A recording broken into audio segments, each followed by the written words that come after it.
કચ્છમાં ફરી એકવાર પોલીસે દારૂનો જંગી જથ્થો ઝડપ્યો છે। 2.5 કરોડથી વધુનો દારૂ પોલીસે જપ્ત કર્યો છે।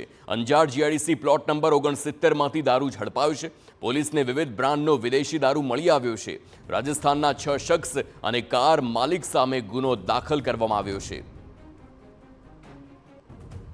તો કચ્છ પોલીસ સતત 3 દિવસથી લિસ્ટેડ બુટલેગરો સામે કાર્યવાહી કરી રહી છે અને મોટી માત્રામાં દારૂ ઝડપાયો છે।